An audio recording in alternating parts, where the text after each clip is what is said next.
We start by exiting the underground tunnel on Route 7 and heading straight into town.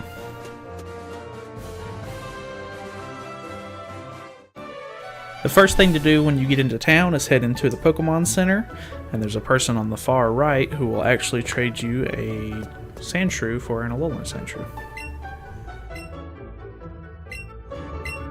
Heading down the path to the right of the Pokemon Center.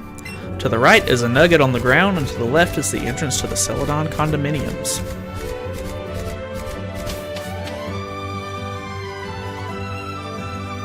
Heading all the way to the top, you'll find a man who gives you some information on link battles and trading, along with TM44, which is Play Rough. Heading further left once you come out of the condominiums is a rare candy on the ground.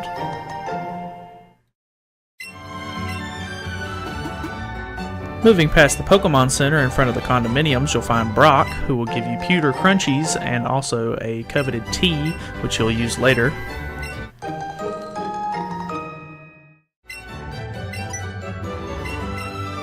Going inside the condominiums this way, you can find the Game Freak office.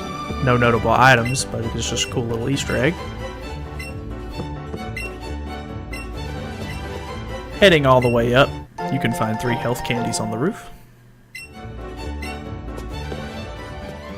In the middle of the city, if your starter Pokemon knows the special technique Sea Skim, you can get the TM for Poison Jab by talking to the man across the pond.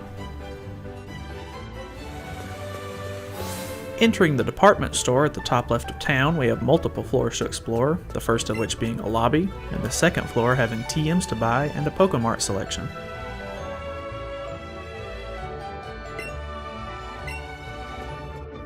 Talking to the clerk on the third floor will get you TM03, which is Helping Hand, no charge.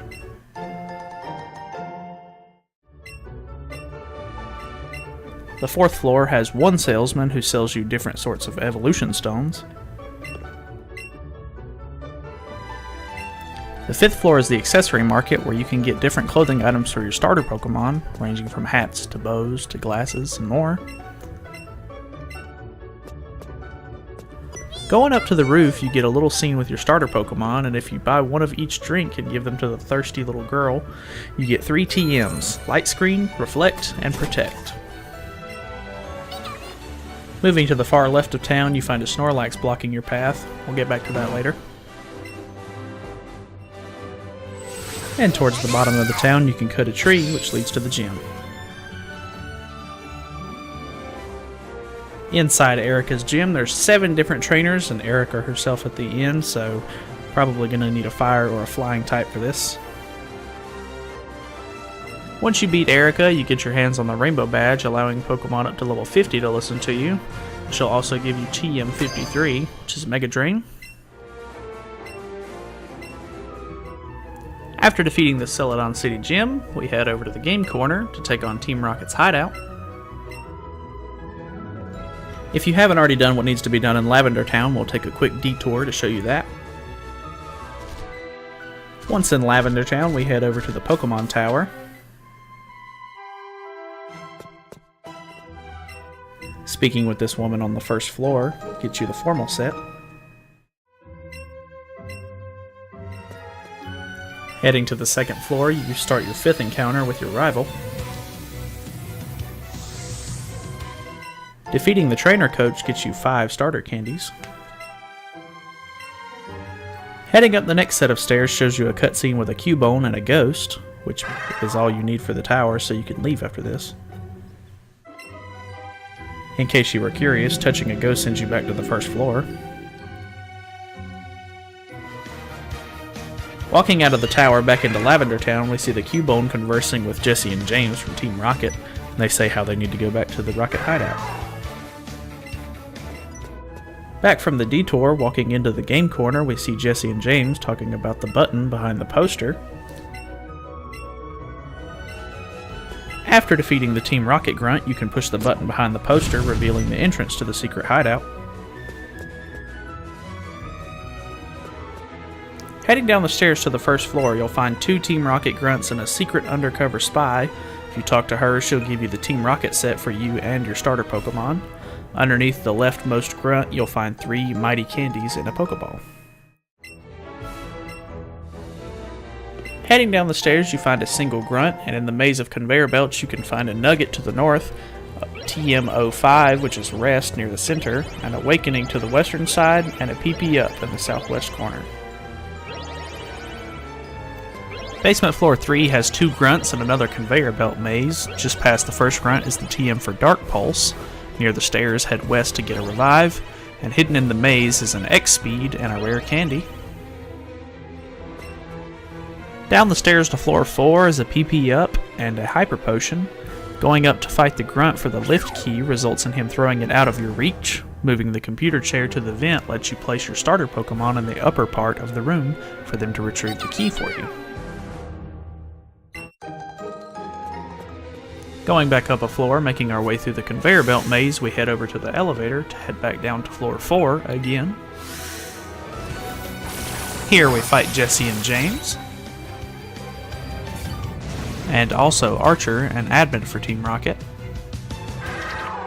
Finally, we face off against Giovanni to fight him for the Sylph Scope. Once you're finished with the Team Rocket hideout, you can head outside the game corner to find a man who will teach your starter Pokemon Sky Dash, which lets you fly around to Pokemon centers you've already been to.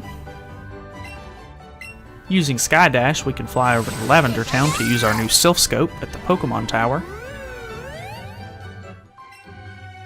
Using the Sylph Scope in the Pokemon Tower reveals all the Ghost-type Pokemon and lets you catch them. Heading up to the second to last floor, we see the Cubone from earlier meet its mother as a ghost.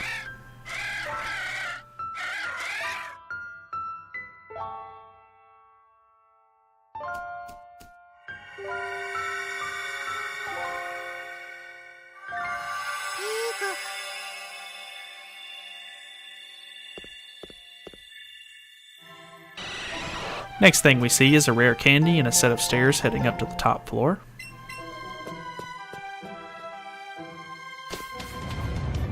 Once again, we fight Jesse and James, this time to save Mr. Fuji. Grateful for what you've done, Mr. Fuji teleports you back to his house and gives you the Poke-Flute as a reward. From here, you can Sky Dash back to Celedon City, or in my case, I went ahead and used the T with the guards to unlock the path to Saffron City.